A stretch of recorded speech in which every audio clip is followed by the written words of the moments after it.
lagi membersihkan ruang belajar bergotong royong. Ya, kain pel. Pel kelas ya.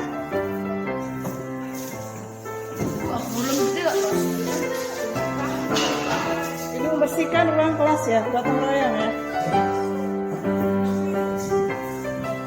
Ini dalam kelas cuma 2 orang, yang lainnya kemana?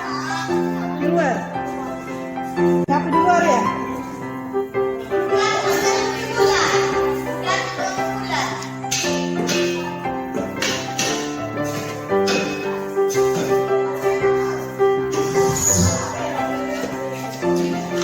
Biar nyaman nanti ruang belajarnya ya, kalau dibersihkan.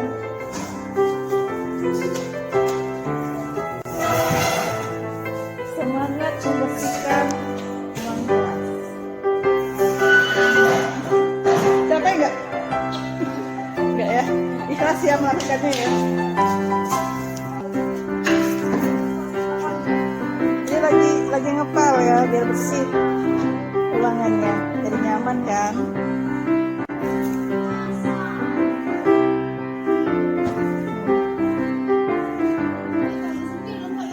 Itu apa itu? Tugas ya? Iya, Bu. Tugas apa? Ayo, tugas apa itu? Semangat. Oh iya, coba dinaikkan. Itu apa namanya, pohon ya? Iya. Ya, nanti kita buat pohon literasi, oke? Iya, oke.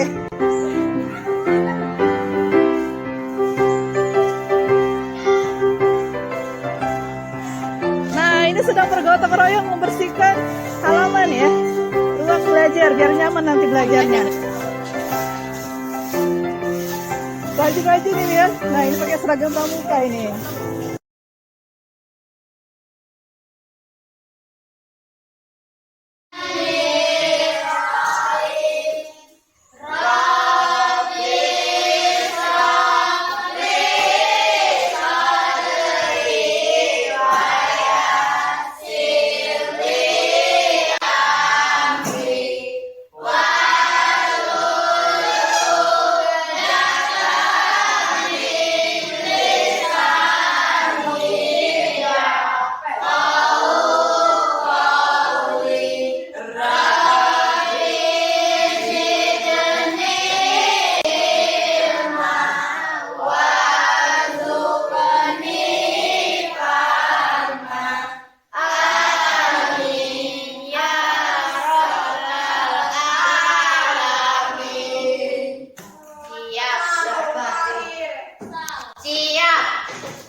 Waalaikumsalam warahmatullahi wabarakatuh.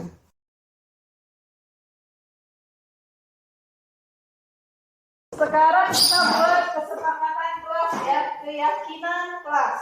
Ini dari kalian sendiri maunya apa dan yang terbaik untuk kelas kita. Misal, 1, di kelas harus pakai masker ya. Pakai semua jadi maskernya kan? Setuju ya? Untung kan. Itu maskernya mana ya? Oke. Apa ya? Kesepakatan kelas ini ya. Kesepakatan kelas 7 kita ya. Kelas 7. Pertama, apa yang harus disepakati? Biar tertib. Apa? Pakai masker. Cuci tangan. Masker. Nah, yang kedua, Cuci tangan. Membersih. apa tadi? Siapa? Cuci tangan. Coba tulis di depan.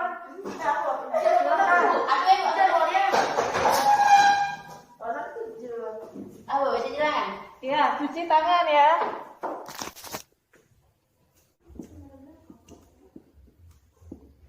Cuci tangan. Selanjutnya apa lagi yang mau disepakati? Piket kelas, oke. Piket kelas ya. Setuju ya, berarti piketnya harus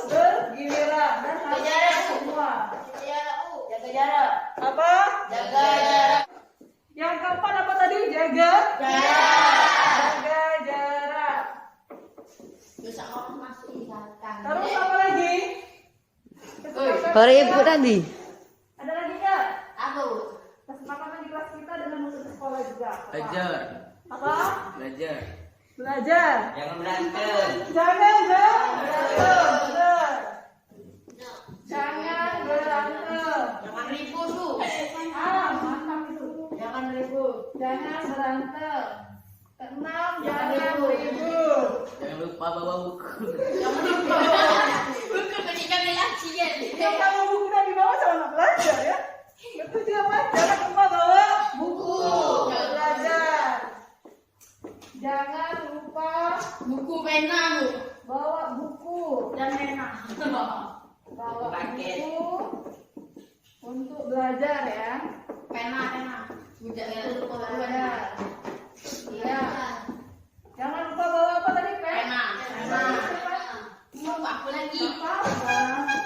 Ibu.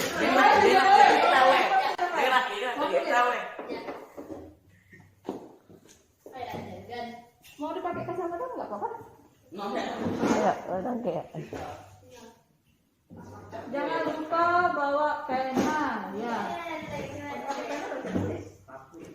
Iya betul.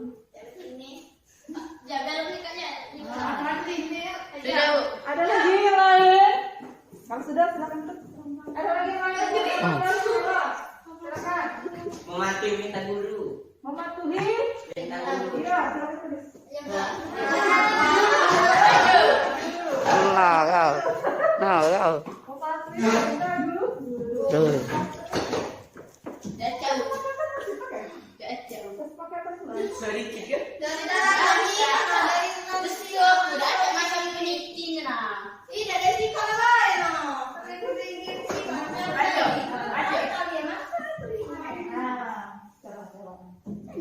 dari dalam. Yoga. Ini dulu. Tarik dari dalam sini. Tarik dari dalam. Itu bukan. Mematuhi perintah guru. Ada lagi? Ada lagi? Hah? Datang ke sekolah tepat, Pak. Silakan tulis terus. Ayo. Gak apa-apa. Kamu belum. Dapat ya lah.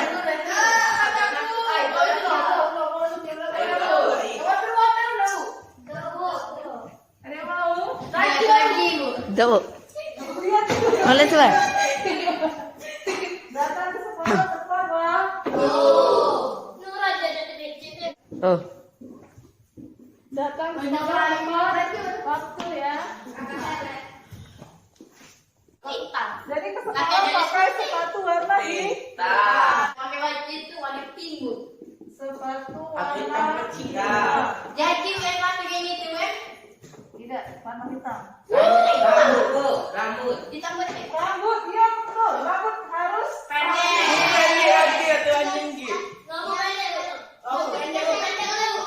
rambut pendek ya.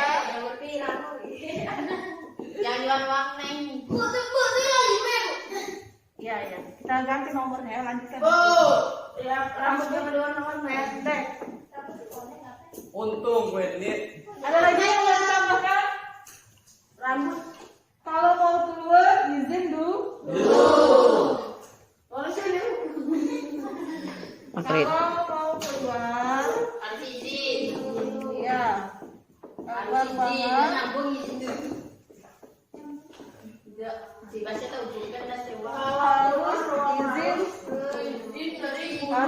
Harus izin dulu sama guru ya. Izin dulu dari Guru yang tadi kesepakatannya tidak boleh ibu. Terus apa lagi? Menghormati guru. Ya. Kalau ngomong harus sopan. Jadi apa? Gunakan kata-kata yang sopan. Ya, sopan santun. Apa? Belajar. Kalau ini sudah sepakati, baru kita bisa masuk ke belajaran. Masa kalau kita lagi belajar ibu atau tidak sesuai dengan kesepakatan ini nggak bisa belajar nanti kan? Ya bu. Tadi kan lama habis. Sudah. Sekarang ini di Catat.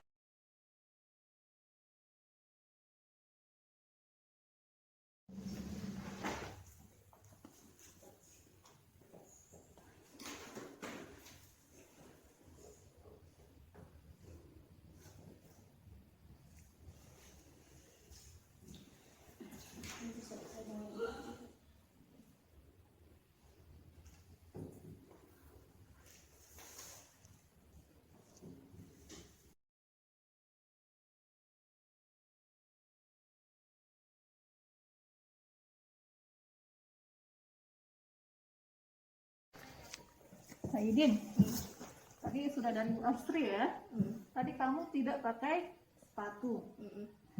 Padahal di sekolah kita kesepakatannya ke sekolah pakai sepatu kan? Terus kenapa kamu tidak pakai sepatu? Sepatu basah. Basah. Kenapa basah? Dicuci. Kapan nyucinya? Pagi tadi. Di sore tadi. Sore tadi. Sore tadi? Sore kemarin maksudnya? Sore tadi lah. Oh. Kenapa tidak sebelum-sebelumnya? Kan sudah tahu bahwa hari ini mau masuk sekolah kan? Lupa lebih. Lupa ya? Harusnya kan sudah tahu kalau besok sekolah berarti sepatu harus siap kan namanya kan? Jadi tahu kesalahannya? Tahu. Tahu. Oke, sepatunya dicuci kotor. Kotor kenapa? Kotor ada debu. Oleh debu. Lain kali sepatu bisa dicuci hari lain sebenarnya ya. Biasanya hari apa kalau nyuci sepatu? Hari Minggu ada. Oh, sebelumnya sering pakai sandal juga ke sekolah. Tidak pakai bola. Sepatu tulang. Jadi baru hari ini pakai sandal. Jadi kedepannya bagaimana, Saidin? Pakai sepatu. Pakai sepatu terus ya. Jadi sepatunya tadi bisa kering. Jadi kamu mau berjanji untuk kedepannya bagaimana? Berjanji tidak lagi pakai sandal. Tidak lagi memakai sandal. Benar ya? Oke, terima kasih.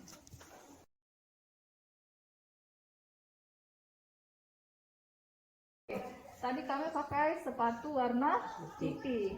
Padahal kesepakatan di sekolah kita, anak-anak murid-murid kita harus pakai sepatu warna hitam. Terus kenapa kamu pakai sepatu warna putih tadi? Itu sepatu lain. Pakai sepatu lain. Hari-hari sebelumnya pakai sepatu warna apa? Sepatu warna putih lah. Warna putih tulang. Tidak ada sepatu lain. Cuma siko itu lah ya sepatunya ya. Iya. Kenapa?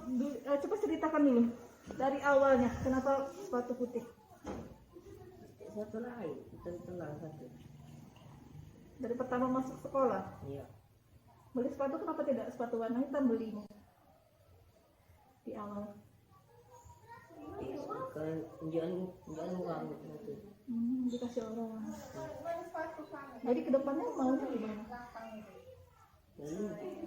Mau kamu gimana? Beli ya? Minta sama orang tuanya? Iya. Orang tuanya ada nak? Orang tuanya ada? Bapak ada? Ada. Ibu? Ada. Saudara berapa orang? 3. 3. Kamu anak berapa? 1. 1. Berarti ada 2 orang adik ya? Adiknya sudah sekolah belum? Tadi kok. Pas sekolah SD kali. SD mana? SD 10. Kalau adik-adiknya pakai sepatu tidak ke sekolah? Pakai. Pakai. Sepatu warna apa? Warna hitam. Warna hitam. Kenapa kamu warna putih? Kalau adik dapat sepatu dari mana dia? Dari Dari sepatu pautnya dulu. dari sepatunya dulu. Beli apa dikasih orang juga? Beli. Beli. Jadi cuma Rizky yang dikasih ya kemarin ya sepatunya. Apa pernah beli nggak sepatu sebelumnya? Pernah. Pernah. Kalau beli dulu beli sepatu warna apa? Warna hitam. Warna hitam. Terus sepatu warna hitamnya dulu kemana? Tidak mau lagi. Udah mau lagi ya? Karena udah mau lagi terus dikasih orang sepatu ya? Iya. Siapa yang ngasih sepatu? Ini cerita ke ibu. Masih sepatu warna putih. Siapa yang ngasih? Ganti bapak. Ganti? Ganti bapak. Ganti bapaknya. Jadi kalau kedepannya bagaimana Rizky? Beli. Beli. Minta beliin sama bapak ya? Iya. Iya. Jadi nanti mau pakai sepatu warna hitam ya? Iya. Iya. Jadi sekarang masih putih ya, tapi untuk ke depan sepatu hitam ya. Iya. Bapaknya kerja apa, Rizky? Ambil dogat. Ambil dosen. Ambil dogat. Setiap hari. Iya. Ambil dogan itu maksudnya dijual lagi gitu. Iya. Galak ngambil sini lah, Bu. Heeh. Ngambil sini. Galak lewat. Iya, iya. Pekerjaan lain ada tidak? Itu. Kalau ibu kerja apa? Di rumah. Apa? Di rumah. Di rumah tangga. Oh, di rumah. Nggak kerja apa-apa ya? Nggak jualan, bikin warung gitu?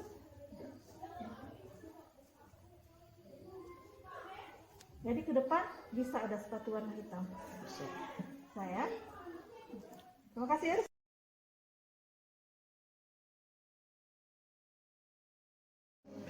Bapak-bapak, ibu-ibu, saya ingin menyampaikan, kita sharing sebentar ya, mengenai pembelajaran menurut Ki Hajar Dewantara. Di sini pembelajaran untuk murid-murid itu memakai istilah merdeka, merdeka belajar. Di mana menurut Ki Hajar Dewantara, merdeka itu artinya tidak hanya terlepas dari perintah, akan tetapi juga cakap buat memerintah diri sendiri. Jadi pada intinya murid itu bisa meyakini untuk membentuk karakternya sendiri untuk berperilaku positif gitu. Memerintahkan dirinya untuk berperilaku positif. Selanjutnya, budaya positif atau ekosistem positif. Kita ambil contoh, jadi seperti ini. Guru-guru itu ibarat seorang petani. Yang kalau petani itu menanam padi, berarti kita guru mendidik murid maksudnya untuk tumbuh menjadi manusia yang lebih baik, memanusiakan anak. Selanjutnya kita membuat keyakinan kelas ya. Pada awalnya mungkin orang-orang menggunakan istilah peraturan. Namun dengan adanya keyakinan kelas ini sebenarnya dari peraturan itulah ya. Tapi anak-anak meyakini untuk melaksanakan peraturan tersebut. Jadi sebagai contoh, kalau ada peraturan di jalan harus memakai helm. Jadi keyakinannya itu untuk keamanan kan. Nah begitupun untuk anak, kalau kita buat kesepakatan kelas yang akan menjadi keyakinan kelas. Misalnya datang ke sekolah tepat waktu. Jadi anak-anak berkeyakinan untuk mengikuti pembelajaran dari gurunya itu dengan tepat waktu gitu. Selanjutnya, nah ini contoh kesepakatan kelas ya yang dibuat guru bersama murid-murid. Misal datang tepat waktu, mengucapkan salam, menjaga kebersihan sekolah. Jadi dari kesepakatan ini guru dan murid akan saling menyayangi dan murid juga akan semangat belajar. Murid juga akan peduli dengan teman-temannya. Selanjutnya, ini ada peraturan yang dituju, kemudian keyakinan kelas yang didapatkan. Misalnya peraturan selalu mengembalikan buku ke tempatnya. Ini keyakinannya untuk tanggung jawab anak. Kemudian murid-murid dilarang mengganggu orang lain. Jadi keyakinannya menghormati orang lain dan dirinya sendiri. Kemudian ada peraturan di sekolah, hadir di sekolah 15 menit sebelum pembelajaran dimulai. Jadi keyakinannya itu komitmen pada tujuan untuk hadir di sekolah tepat waktu. Begitu seterusnya ya.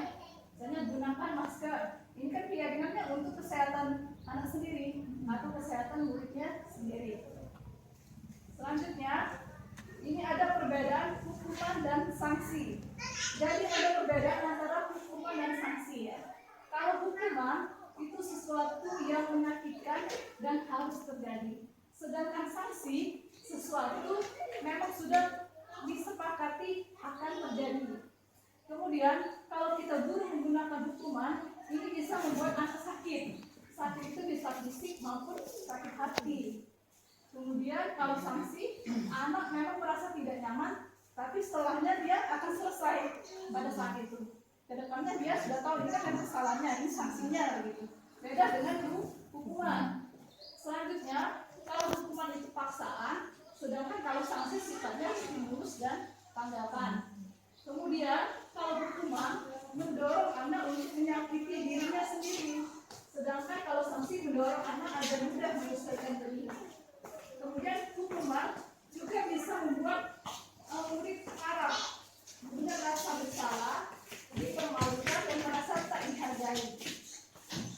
Kemudian kalau sanksi, anak-anak pada saat ini saja bisa hilang hak, dibuat tidak nyaman, diasingkan untuk sementara gitu. Selanjutnya kalau hukuman, anak belajar untuk menyembunyikan kesalahan, sedangkan sanksi anak belajar untuk mematuhi peraturan. Selanjutnya di sini ada contoh ya, contoh hukuman atau sanksi. Misalnya tindakan guru mencatat 100 kali di dalam buku kalimat, saya tidak akan terlambat lagi karena terlambat ke sekolah. Nah ini kan tidak ada hubungannya begitu kan? Mencatat dengan dia terlambat. Mencatatnya saya tidak akan terlambat lagi kan? Jadi ini adalah namanya hukuman. Adalah salah satu bentuk hukuman.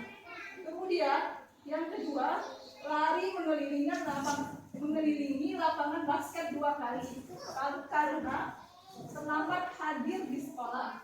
Ini hukuman. Nah sementara kalau yang di bawahnya ya 2 sekali itu ya nomor 2 dari bawah, lari mengelilingi lapangan basket 2 kali karena terlambat 10 menit pelajaran PJOK. Nah ini ada hubungannya karena memang pelajaran olahraga dan di sini adalah sanksi atau konsekuensi. Mungkin ada tanggapan dari kawan-kawan dulu. Ada yang ingin sharing ini silakan. Wisnu ada?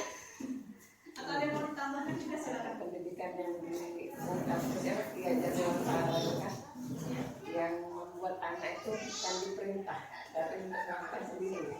Nah, untuk artinya anak-anak itu harus punya kesadaran ya. Mau enggak kan bisa di mana baik kita tuh perlu orang-orang yang sadar ya. Nah, jangan malah nunggu ke siswa itu dia sadar. Itu kan perlu kesadaran sendiri. Itu tugas contohnya. Siapa kira-kira? Bu, pria ada tak triknya? Iya. Yang tahu bisa ini ngasih kami masukan. Iya. Misalnya kalau kemarin itu ya dari kesepakatan kelas kan kita itu ngajak sharing bersama-sama ke anak. Di sini ada videonya sebenarnya ya, makanya. Contoh kita membuat kesepakatan kelas atau keyakinan kelas ya. Karena membuat sadar itu yang paling susah. Tidak sadar. Disuruh berapa kali mas itu lah kan, sebel gitu kan.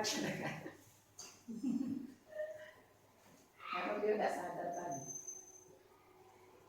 Kamu cari rumah kan anak-anak tuh kan, anak-anak kita masih disuruh berulang-ulang. Tapi kalau isi rumah itu lato galau, rumah tuh beres pasti. Pasti kesadarannya lain kan. Nah ini ada saya ketika kemarin kita membuat kesepakatan kelas atau keyakinan kelas dengan anak-anak yang siswa kelas.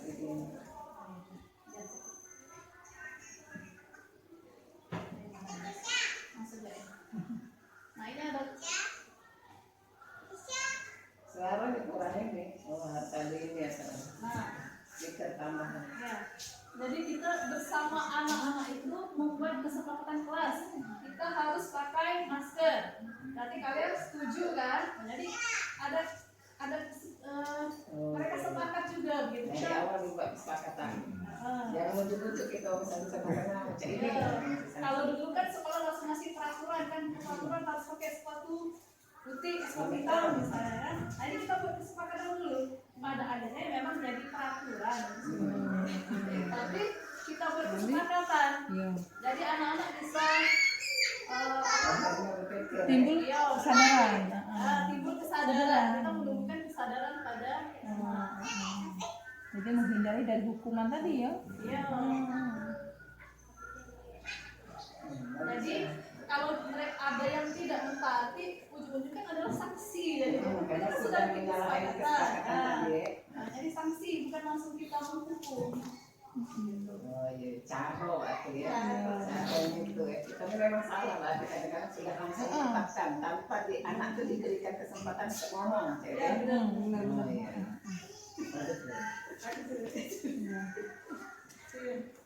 Padahal sedikit kayak bedanya kan, sama di kita lihat ya. Iya.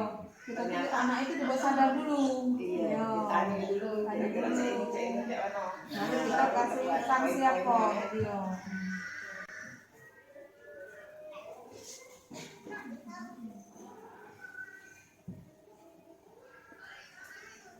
Suaranya kecil ya. Harusnya ada ini ya. Memang ada speaker tambahan, sound tambahan. Ada mikrofon ya harusnya. Betul.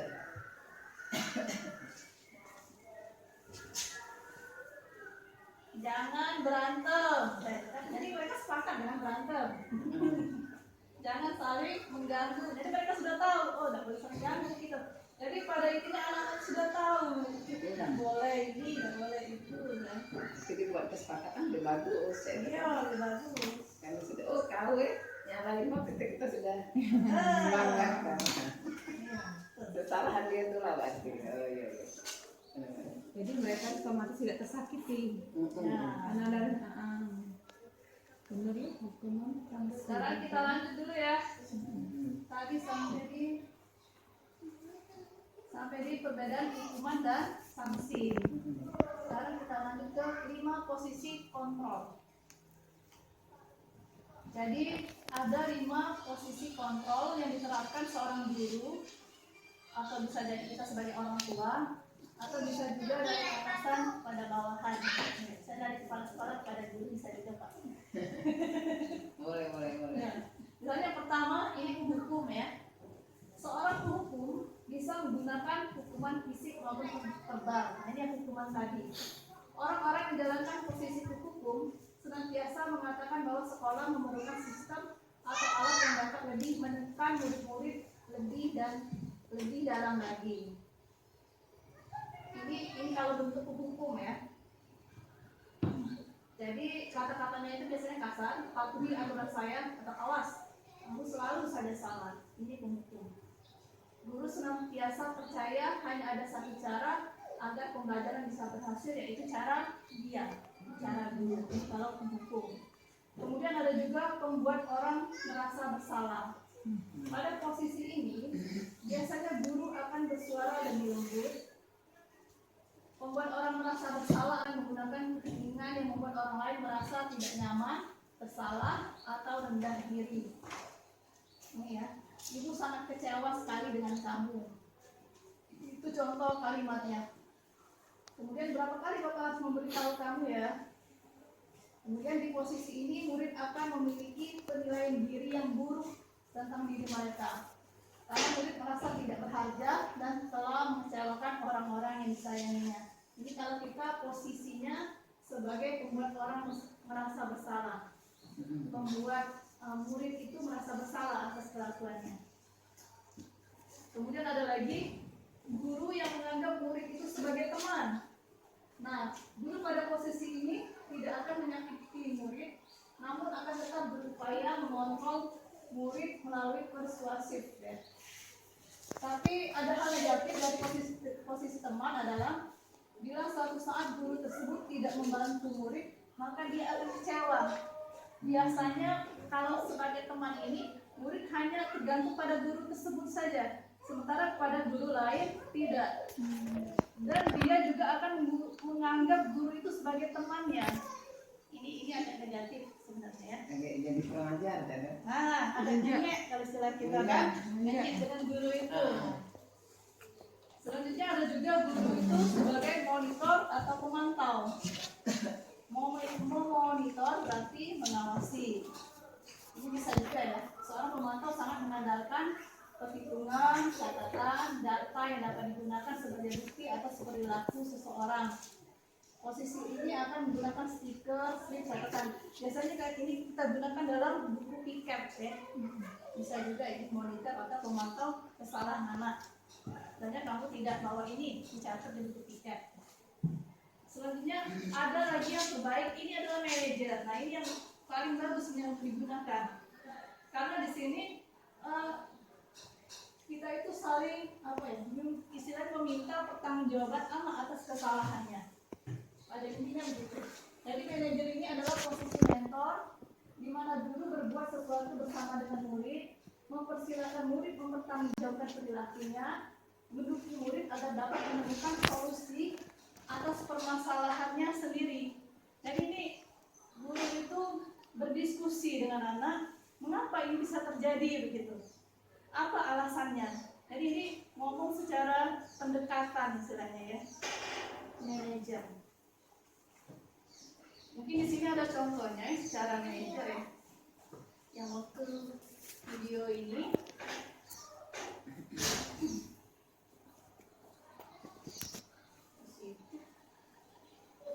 Dengan posisi kontrol. Nah,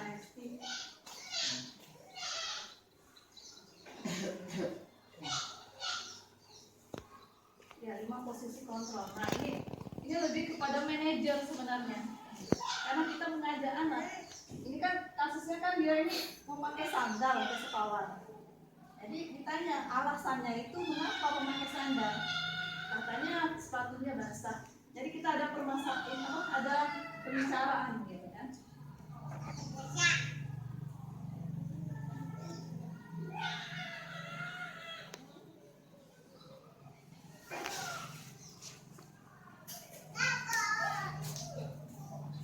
Jadi anak bisa mengungkapkan kesalahannya dan didiskusikan begitu dengan anak. Bagaimana baiknya ke depan? Jadi mereka tahu kan, oh saya harusnya begini. Gitu. Saya nggak boleh lagi pakai sandal, saya harusnya pakai sepatu. Gitu. Jadi ada tumbuh keyakinan sendiri pada anak tersebut. Nah, yang terbaik itu yang menggunakan cara ini. Kalau menurut saya sih cara manajer yang terbaik.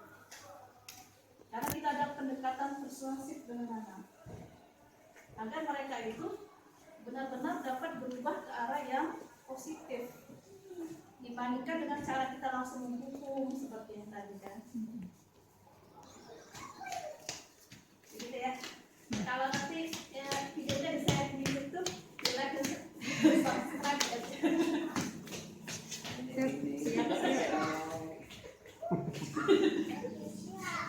Lanjut dulu ya, kita selesaikan ini. Tadi sampai di manajer. Selesai ini 5 posisi kontrol itu, jadi ada 5 ini. Yang terakhir adalah manajer ya.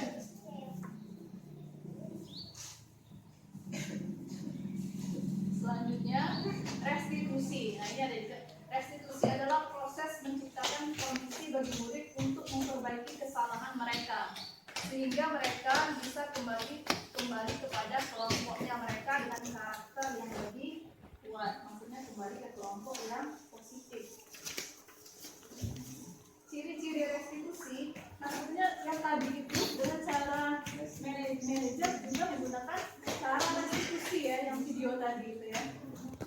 Jadi ciri-ciri restitusi ini bukan untuk menebus kesalahan, namun anak itu kita ajak untuk belajar dari kesalahannya, kemudian memperbaiki hubungan antara guru dan murid bisa juga. Dan di sini guru membuat penawaran dan bukan paksaan. Jadi kita tidak memaksa anak. Kemudian restitusi juga menuntut untuk melihat ke dalam diri.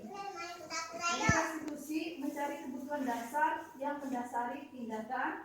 Restitusi diri adalah cara yang paling baik sebenarnya untuk digunakan ya. Kemudian restitusi fokus pada karakter dan bukan pada tindakan. Kita itu mencari solusi bersama dengan anak atas kesalahannya dan bagaimana perbaikannya untuk ke depan. Jadi kita sama-sama cari solusi dari anak. Contohnya yang memakai sandal tadi kan, kita ajak berdiskusi. Jadi solusinya ke depan dia harus memakai sepatu bersih. Nah, ini segitiga restitusi itu ada 3 intinya. Yang pertama menstabilkan identitas, yang kedua validasi tindakan yang salah, dan yang terakhir menanyakan keyakinan. Selanjutnya kita melihat 5 kebutuhan dasar manusia ya. 5 kebutuhan dasar manusia ini juga dimiliki oleh anak menjadi 5 kebutuhan dasar murid juga. Yang pertama adalah kebutuhan bertahan hidup. Jadi kalau tadi ada pembicaraan dengan Rizky mengenai dia mengapa memakai sepatu berwarna putih, pada intinya kan tidak punya sepatu warna hitam. Karena dari ekonomi keluarganya juga belum mencukupi sepertinya kan. Hanya bapaknya saja yang kerja, dan kerjanya pun dari menjual dogan. Jadi kita lihat juga posisi ekonominya ini dari pembicaraan dengan anak. Selanjutnya ada juga anak itu masalahnya karena cinta dan kasih sayang. Mungkin anak ingin mendapat perhatian. Anak-anak yang memiliki kebutuhan dasar cinta dan kasih sayang yang tinggi biasanya ingin disukai dan diterima oleh lingkungannya. Jadi pada dasarnya kalau yang karena cinta ini dan kasih sayang ini, anak-anak itu minta perhatian dalam dirinya sebenarnya kan, kebutuhannya itu. Kemudian ada juga anak yang berkebutuhan pada penguasaan atau kebutuhan dapat pengakuan atas kemampuan. Dari anak-anak yang memiliki kemampuan dasar akan kekuasaan yang tinggi biasanya selalu ingin menjadi pemimpin. Biasanya dia ini ingin jadi ketua kelas, ingin jadi ketua OSIS. Nah ini kebutuhannya itu ya. Tapi ada juga anak yang ingin kebebasan. Ini agak susah karena dia pengennya bebas, tidak mau diatur. Nah ini yang kita harus belajar komunikasi, diskusi yang tadi ya. Kebutuhan kebebasan yang tinggi, biasanya anak itu suka banyak bergerak, suka mencoba-coba, dan senang melakukan hal yang baru dan menarik biasanya. Selanjutnya ada juga anak itu kebutuhannya untuk kesenangan.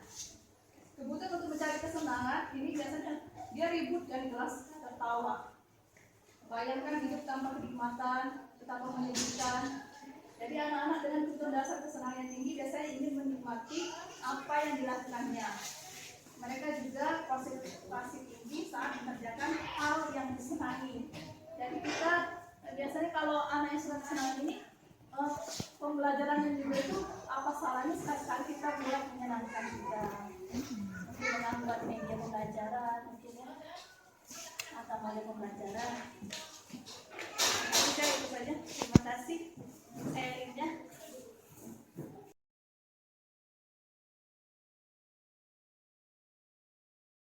Tadi kan nggak ada bio tadi pakai sepatu warna putih kan? Sikoknya tidak pakai sepatunya, pakai sendal. Nah, tadi kan sudah dipanggil kan tadi anaknya kan?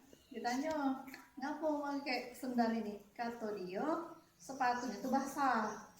Kamu masih basah nggak? Dicuci bu, oleh kotor. Kan ditanya lagi kan nggak tahu hari ini nggak sekolah. Ngapa masih dipakai? Kayak itu nah. Ya bu, salah bu, dan ini sudah ngaku dia salah kan.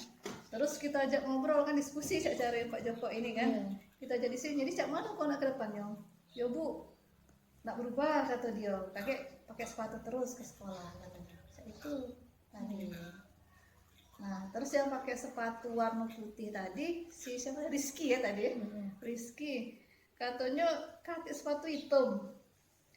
Jadi selama ini dia tuh cuma ada sepatu putih itulah. Aduhnya. Jadi Jadi kalau sekolah itu kan biasanya kan hukuman ya hukuman. Kemudian setelah hukuman, tapi kalau hukuman itu biasanya yang siswanya lah parah nian. Terus takutnya itu. Ya itu hukuman ini apa namanya? Apa hukuman langsung apa itu baik misalnya kan ada hukuman langsung kontak langsung apa gitu. Tapi kalau hukuman itu biasanya menyakiti siswa ya. Siswa sakit hati kan. Tapi kadang bisa juga dia dendam lagi sama kita guru kan. Iya. Terus perubahannya itu bisa jangka panjang apa tidak? Nah, kalau kita kasih hukuman. Itu kalau hukuman. Yang kedua ada juga sanksi. Kalau sanksi itu nah bisa berubah tidak kira-kira anaknya. Nah, tapi ada yang terakhir lagi nih, restitusi. Ini dari contoh Pak Joko ini kan, dia kasih restitusi, ngajak ngobrol ke anak, apa masalahnya, ngapa dia tuh sampai melakukan itu, terus diajak sharing, bisa berubah tidak ke depan. Nah, itu cara restitusi. Oh, cuman dari omongan. Kita ngajak dia supaya yang benar, tapi ya secara diskusi lah, nah, kalau ini, bagaimana pendapat anaknya, bisa tidak dia berubah, nah itu nah. Kira-kira kalau menurut ibu macam mana? Iya, kalau dari misalkan diskusi tadi bisa baik, ya tergantung itu tadi kan anaknya. Kalau Malah lebih bagus ada yang sekedar omongan dia lah nurut. Nah, tapi kalau anak-anak yang tadi yang agak bandel tadi, omongan baik tidak cukup. Nggak cukup Kalau itu, kadang ya. iya. Jadi kalau yang anak bandel tadi maksudnya cuman itu harus hukumannya nih. Ya hukuman yang wajar baik kan. Wajar. Ya, yang wajar. Biasanya sih kayak itu kalau untuk anak-anak di sini tuh kan. Setiap tahun kan kalau main itu juga yuk. Nggak salah apa namanya mudanya nih ada baik kadang yang memang bandel kan. Jadi tidak bisa dia cuma sekedar diomongan lagi habis itu ulang lagi. Makanya Kalau contoh hukumannya apa biasanya ke anak? Contoh hukuman, misalnya apa? Hukumannya apa? misalnya kalau di luar hukuman fisik galak disuruh nyikat WC gitu nah. Hukumannya itu lah ya. Ya, itu hukuman memang itu. Sikat WC itu Iya, hukuman hukuman. itu. Nggak nyakiti ke apa namanya fisiknya kan cuma dia disuruh itu bersih ke WC. Pare-pare itu hukumannya. Itu misalnya dia nyikat WC, hukumannya gara-gara anaknya ngapa masalahnya misalnya? Dia ngapa budaknya? Ada yang ini apa bebalah gitu. Oh bebalah ribut sama mereka iya. ya. Oh jadi kita suruh bersih ke WC, baik. Kalau Terlambat dia juga. ribut, terlambat. Terlambat. Tapi kalau terlambat ngikuti pelajaran ya, berarti dia apa tuh ada yang ketinggalan kan pelajarannya kan? Nah kenapa tidak untuk dia sanksinya itu kita kasih pelajaran yang tertinggal tadi nah dia Catat iya udah seluruhnya. catat. Itu nyambung kan ke masalah dia maksudnya karena dia tertinggal jadi dia kehilangan waktu jam istirahat tapi harus belajar karena dia Jadi, tertinggal pelajaran tadi. Berarti jam istirahatnya tadi ditiadakan karena dia udah tadi. Ditiadakan karena dia datang terlambat kan. Ya, bisa juga. Itu. Jadi dia tidak dapat waktu istirahat. Iya berarti kan? betul. Cerita yang Pak Joko itu gimana tuh? Ini Sudah paham nggak maksudnya tuh? Cerita itu. sampai ke sini Coba aku. dibaca dulu. Yuk kita baca dulu ya.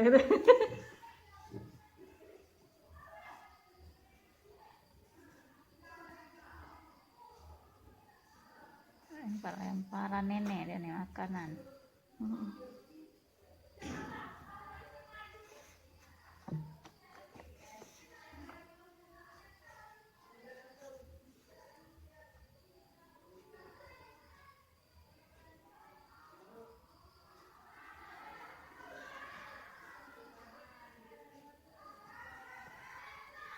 Ya ini diomonginnya baik nih ya. Diomongin coba ya. Tapi Bisa juga yuk diomonginnya baik. Tapi penyelesaian akhirnya dia kan harus minta maaf sama yang dikenai lempar tadi. iya benar. Iya. Harus minta maaf ya. Harus Tapi apalagi yang minta kenal maaf guru. itu harus dari dia, Cak Iya, Tenang. emang. Harus dari keinginan Iya. dia, bukan karena guru ini nyuruh dia ini, bukan Iya. harus dari dia nian minta maaf.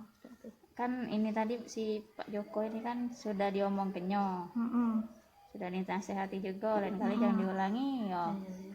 Penyelesaiannya minta maaf dengan guru tadi, bukan misalnya siapa baik yang ini kan nak siswa atau misalkan ibu kantinnya misalkan terkena karena olah dia tadi harus minta maaf ujungnya.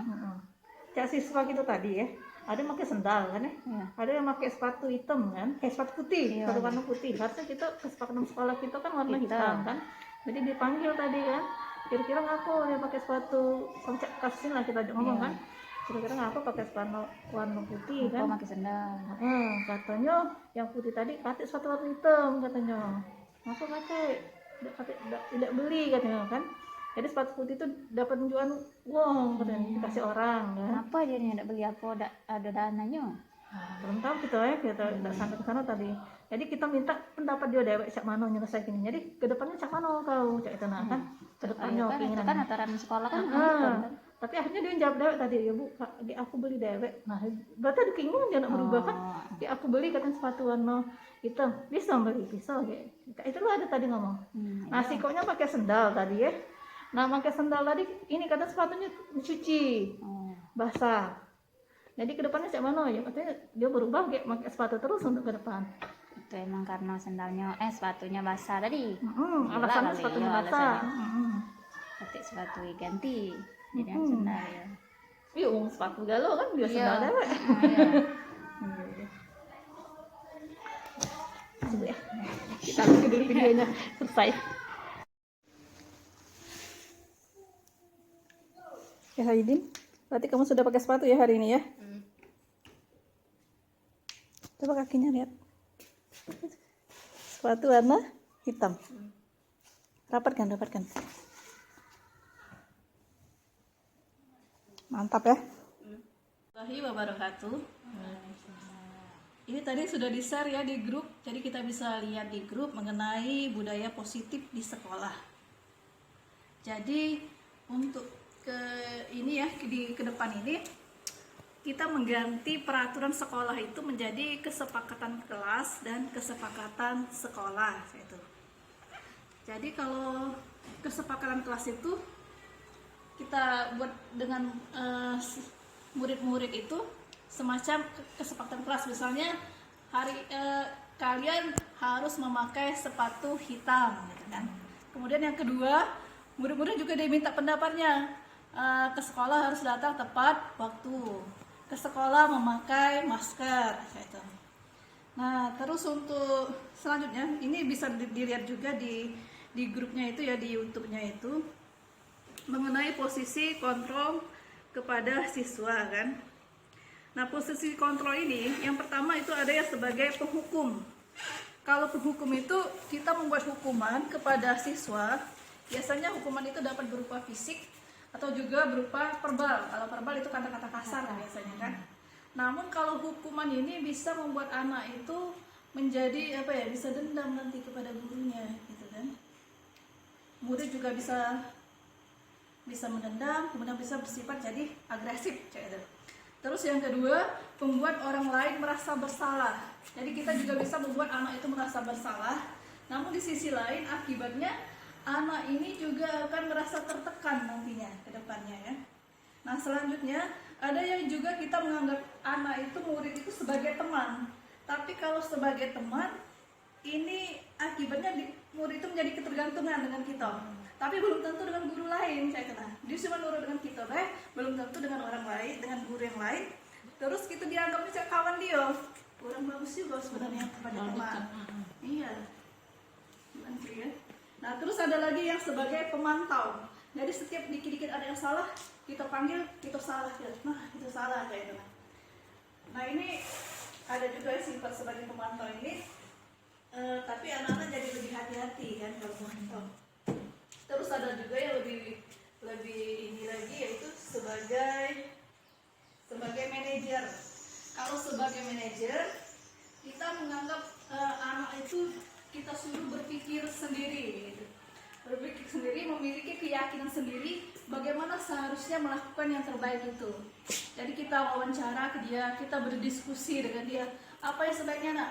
Kita tanya juga apa masalahnya, misalnya kenapa kamu tidak bisa pakai sepatu warna hitam.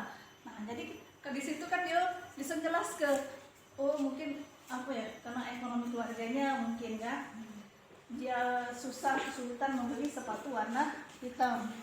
Pak Subi gabung, Pak Subi. Boleh. Kita bikin video sebentar Pak, sebentar saja.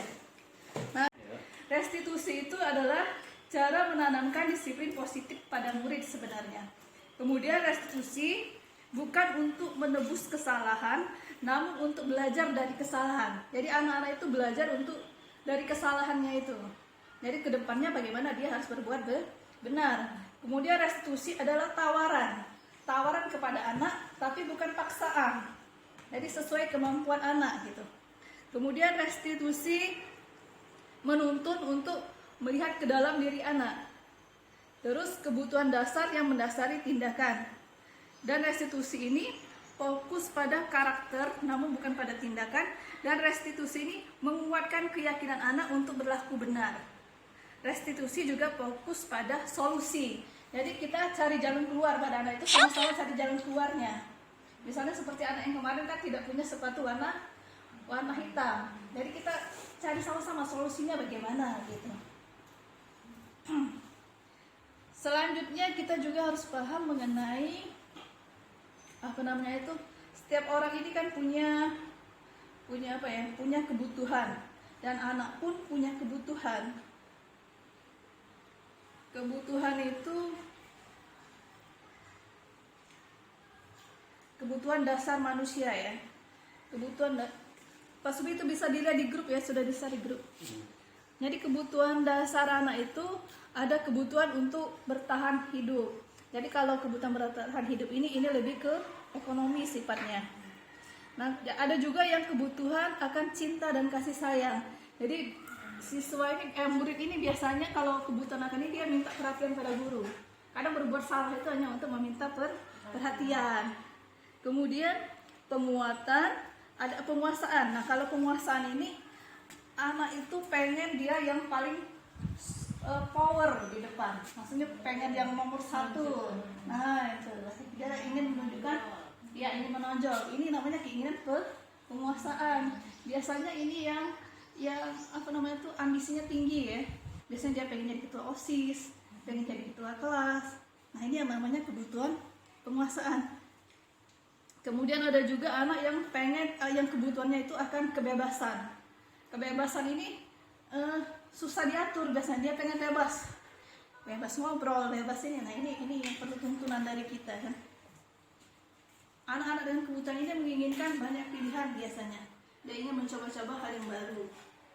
Kemudian ada juga anak dengan kebutuhan kesenangannya sendiri. Nah, ini yang harus dipahami oleh guru. Dia ini melakukan itu karena kebutuhan apa gitu kan. Nah, ini yang harus kita pahami kan. Selanjutnya ada segitiga restitusi. Nah, ini kalau segitiga restitusi ini ketika kita memanggil anak dan kita berwawancara dengan dia, ini kita bisa menstabilkan identitas, yaitu kita melakukan yang terbaik, apa yang kita lakukan untuk mereka itu. Misalnya kita berdiskusi dengan anak apa yang sebaiknya dilakukan ke depannya. Anak-anak juga mengungkapkan pendapatnya, apa yang terbaiknya yang saya lakukan ke depan gitu kan. Kemudian validasi tindakan yang salah. Jadi mereka mengetahui kesalahannya itu apa. Dan selanjutnya menanyakan keyakinannya. Jadi keyakinannya itu lebih kepada keinginannya sendiri untuk berperilaku yang benar. Jadi bukan karena takut dengan kita, tapi dia dewek yang merasa oh ya ini salah kayaknya. Jadi ada keyakinan sendiri dari dalam dirinya kan. Jadi restitusi itu sebuah cara untuk menanamkan disiplin positif pada murid ya. Jadi itulah restitusi adalah tawaran dan bukan paksaan.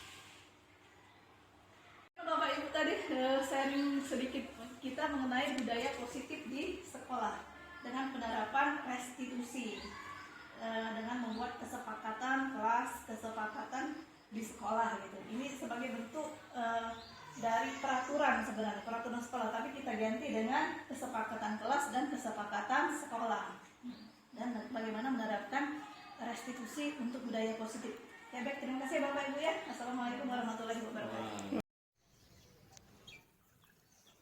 Ya, restitusi juga sama halnya dengan mencari solusi secara bersama. Jangan Pak Subi, restitusi tadi. Ya sebentar. Restitusi itu mencari solusi bersama-sama, artinya antara siswa dan guru itu saling menyelesaikan masalah anak tersebut. Ya. Guru memberi solusi dan anak juga mencari solusi terhadap masalah dia sendiri. Itu yang dimaksud dengan restitusi. Jadi sebagusnya kita menggunakan restitusi, hukuman atau sanksi.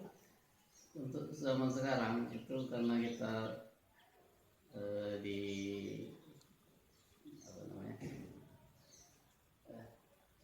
dikaitkan dengan aturan undang-undang, maka lebih baik adalah restitusi sebenarnya.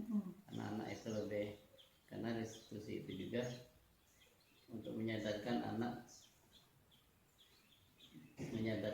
sendiri dan mengajak secara diskusi Pak ya. Kita saling sharing dengan anaknya, mau anak tuh apa kayak itu. Nah, tapi dia harus apa tuh komitmen dengan yang diomongin tadi kan. Ini juga sebenarnya mendidik anak untuk mandiri.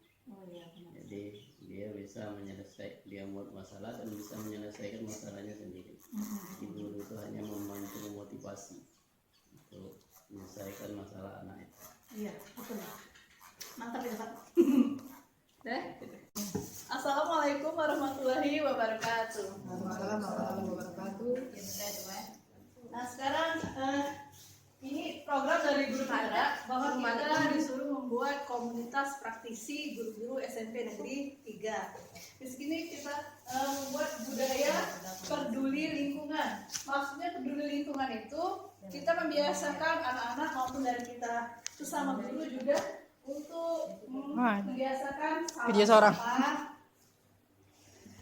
salam sapa sehat, ini budaya hidup sehat, kemudian budaya hidup bersih.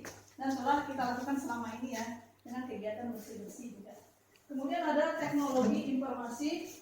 Ini sayangnya kita belum memiliki lab, tapi anak-anak bisa belajar komputer itu dari kita kemarin numpang ke SMP Negeri 2, tidak masalah.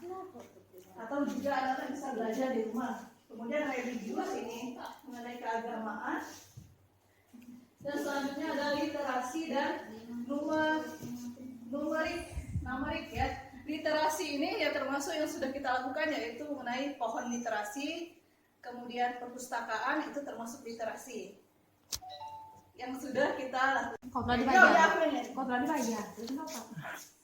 Nah, numerik itu juga sudah dilakukan, termasuk dengan kebiasaan anak-anak untuk bisa membaca seperti yang kita lakukan kepada Muslimah ya, Bu Fadila dan Bu Aslina. Kemarin kita sudah ada anak itu membaca.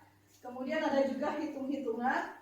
Ternyata di kelas 9 itu masih ada yang bingung dengan pelajaran matematika yang padahal itu mudah sekali. Misalnya kita tanya 1 dibagi 2, mereka bingung jawabannya apa. 1 dibagi 2 itu kan harusnya setengah kan. Nah itu termasuk pembelajaran numerik. Kita masukkan di kolom numerik itu nanti. Termasuk ada juga perkalian yang sudah kita tempel di kelas, itu ada perkalian kan. Dari kalian 1 sampai 10 ya kalau nggak salah. Tapi ada yang salah tulis kayaknya. 1 kali 1 sama dengan 10. Itu anak-anak memperhatikan, mereka cukup pintar rupanya ya. Ada yang salah, kita coret saja itu nolnya nanti ya. Kemudian gotong royong, ini kebersihan kelas bisa kita lakukan dengan gotong royong, piket sudah kita lakukan ya. Kemudian semuanya masuk di sini model metode pembelajaran. Bisa dilakukan oleh guru, pendidik. Ini semua praktisi SMP 3 itu termasuk guru dan para peserta didik ya, murid-murid kita. Kemudian kita berlandaskan pada pelajaran Pancasila, yaitu beriman bertakwa kepada Tuhan Yang Maha Esa dan berakhlak mulia. Kemudian berkebinekaan global. Ini berkebinekaan global ini maksudnya anak-anak itu menghormati satu sama lain, tidak memandang suku, bangsa atau apapun, tidak memandang agama apapun, tapi kalau untuk sekolah kita ini mayoritas adalah Islam kan. Kemudian bergotong royong, mandiri, bernalar kritis, ini maksudnya cerdas dan kreatif. Anak-anak bisa membuat ide-ide kreatif. Contohnya itu sudah dibuat di Mading itu sudah ide kreatif gitu. Sudah bagus sekali ya. Terima kasih untuk pertemuan kita kali ini mengenai komunitas praktisi guru di SMP Negeri 3. Terima kasih atas perhatiannya. Saya ucapkan terima kasih. Wassalamualaikum warahmatullahi wabarakatuh. Boleh nanya guru? Silakan. Monggo silakan. Dekat ke dia. Sudah. Oh naikkan. Baik, dinaikkan maksudnya. Nah, sudah. Apa beda kata peduli sama peduli? Kata peduli sama Peduli.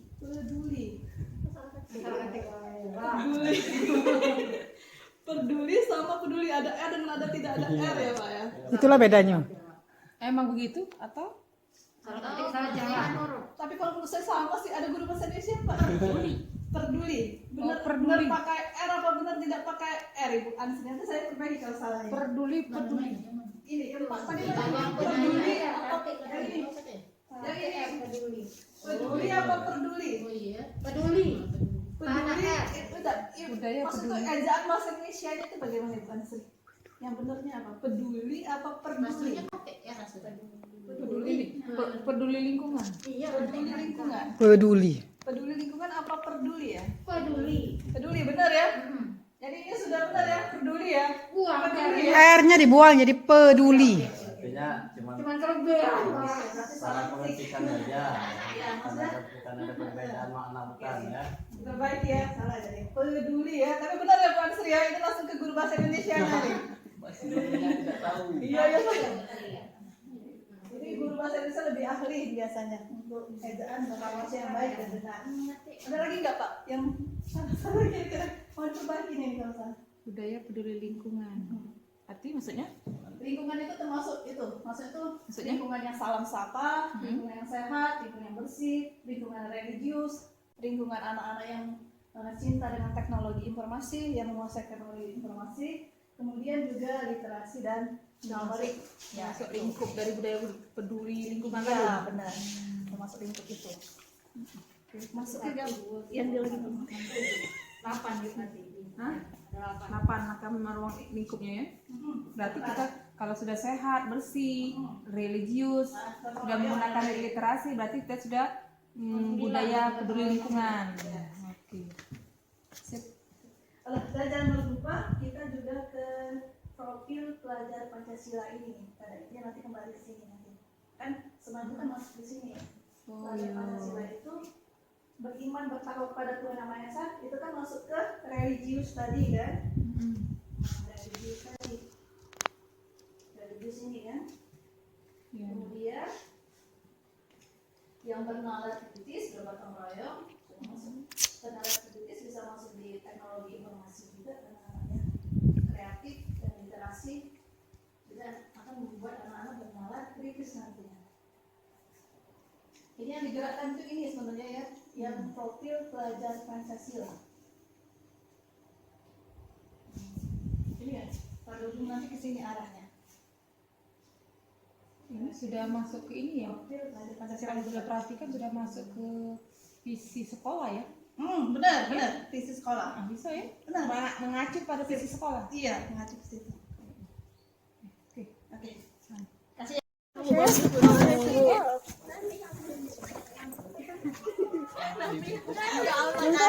Pohon literasi, wah keren ya yang ini ya.